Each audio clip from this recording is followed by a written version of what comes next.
Alors bonjour à tous, vous tous qui êtes abonnés. Un petit message rapide d'introduction pour cette vidéo. Donc c'est un message qui vient d'un évangéliste du Kenya qui a vu la Troisième Guerre mondiale ou un des événements qui déclencherait la Troisième Guerre mondiale.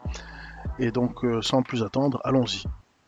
N'hésitez pas à liker la vidéo si elle vous plaît et si vous êtes nouveau sur la chaîne, n'oubliez pas de vous abonner et d'activer la notification pour ne rater aucune de nos prochaines vidéos. Allez, on commence.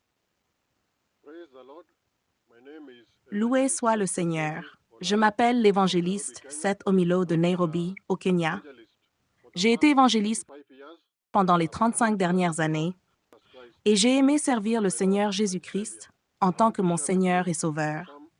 Je veux partager avec vous certains des rêves que Dieu m'a donnés au cours des dernières années et je crois que Jésus-Christ revient bientôt. C'est pourquoi Dieu avertit le monde par ses prophètes. Car la Bible dit dans le livre d'Amos, chapitre 3, verset 7, que Dieu ne fera rien sur la terre sans le révéler à ses serviteurs, les prophètes.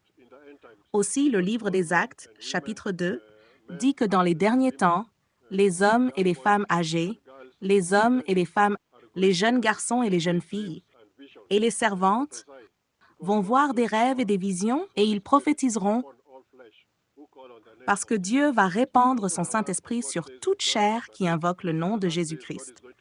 Aussi, la parole de Dieu dit dans Joël chapitre 2 que dans les derniers jours, Dieu va répandre son Saint-Esprit sur toute chair, et ce sont ceux qui croiront en Jésus-Christ. Nous allons voir des hommes et des femmes âgés, et même des hommes et des femmes, et même des jeunes, tant les garçons que les filles, prophétiser dans les derniers jours. Ils vont rêver des rêves, voir des visions et prophétiser, tant les anciens que les jeunes, hommes et femmes, garçons et filles. Nous vivons maintenant dans les derniers temps, et ces prophéties que Dieu a données à travers ses serviteurs Joël, ainsi que les paroles qui sont enregistrées dans Actes, chapitre 2, sont maintenant en train de se réaliser de nos jours. Je veux partager avec vous une vision que Dieu m'a donnée il y a plusieurs mois à propos de ce qui est sur le point de se produire en Russie et dans le reste du monde. Dieu m'a parlé dans un rêve et j'ai été averti qu'il va bientôt se produire une guerre mondiale impliquant la Russie et le président de la Russie. Dans ce rêve, je voyais le président de la Russie, le président Vladimir Poutine et plusieurs de ses hauts généraux militaires assis dans un bunker militaire, et ils observaient, à l'aide de jumelles, une guerre en cours près de la Russie. C'était dans un pays lointain, près de la Russie, et c'était une grande terre avec un champ ouvert. Je pouvais voir que le président de la Russie, le président Vladimir Poutine, avait des jumelles, et lui et ses généraux militaires observaient des événements se déroulant quelque part loin près de la Russie. Cela ressemblait à une guerre et un conflit militaire près des frontières de la Russie. Alors que Vladimir Poutine observait ce conflit militaire, il semblait que la guerre faisait rage près de la Russie. Ensuite, nous nous sommes rassemblés dans une grande salle en Russie. Je crois que nous étions à Moscou ou à Saint-Pétersbourg, mais c'était un très grand palais en Russie. Le président de la Russie, le président Poutine, allait faire une très grande annonce qui allait ébranler le monde entier.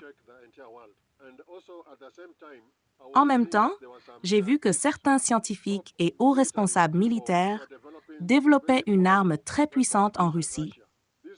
Cette arme ressemblait à un missile nucléaire en cours de développement par les meilleurs scientifiques en Russie. C'était un projet secret et c'était une arme très puissante. Après que les scientifiques russes aient terminé de fabriquer cette arme puissante, ils l'ont remise au président Vladimir Poutine. Ensuite, le président Poutine est apparu sur la scène dans ce grand palais. Il y avait de nombreux journalistes du monde entier rassemblés dans cette salle, attendant avec impatience l'annonce du président Poutine. L'annonce était qu'il allait déclarer la guerre très bientôt. Le gouvernement russe allait déclarer la guerre. Puis le président de la Russie, Vladimir Poutine, est apparu sur la scène et parlait maintenant au podium.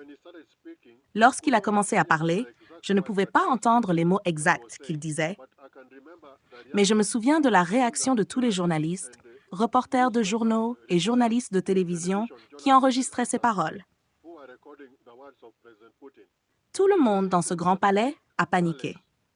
Les gens ont paniqué et ont été saisis de peur à cause de ce que le président Poutine venait de dire. Le monde entier a été saisi de peur et tout le monde dans cette salle a paniqué. Selon le rêve et la vision que j'ai vue, il semblait que le président Poutine avait déclaré la Troisième Guerre mondiale. Il semblait que la Russie allait entrer en guerre contre les nations d'Europe et d'Amérique. C'est pourquoi les personnes rassemblées dans cette salle, y compris moi, ont complètement paniqué. Les gens se bousculaient, presque en courant en désordre dans la panique. Il y avait un pandémonium dans cette conférence de presse et dans le monde entier.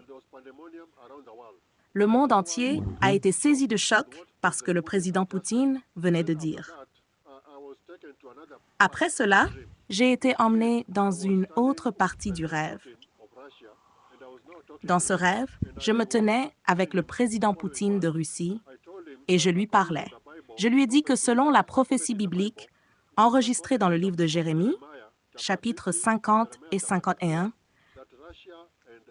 la Russie et d'autres nations vont envahir Babylone, l'Amérique, et se battre contre Babylone, l'Amérique, et la Russie va gagner cette guerre. Lorsque j'ai dit ces mots au président Poutine, il a éclaté de rire et souriait très joyeusement.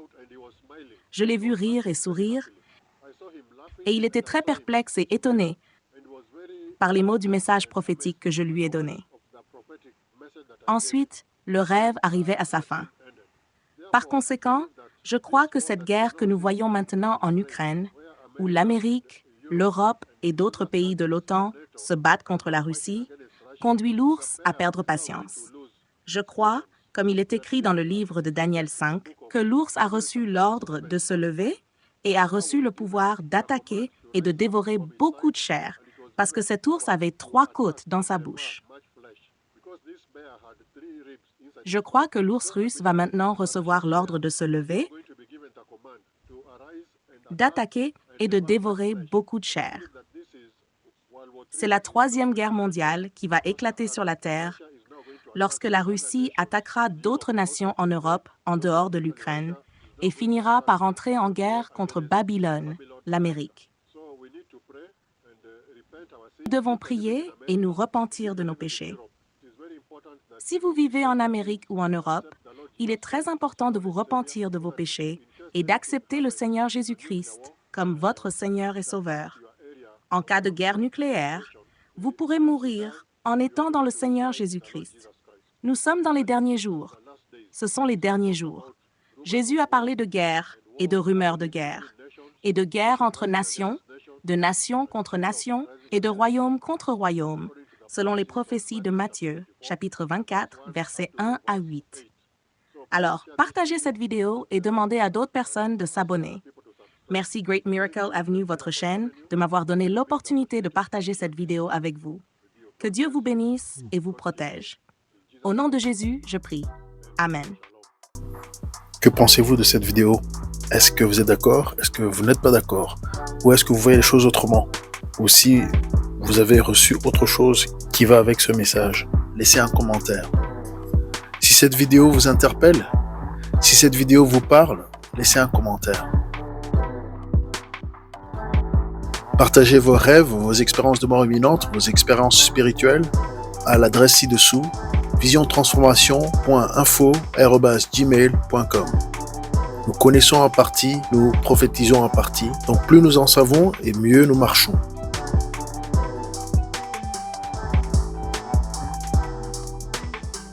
Vous pouvez désormais soutenir la chaîne via PayPal ou en nous achetant un café. Les détails sont dans la description.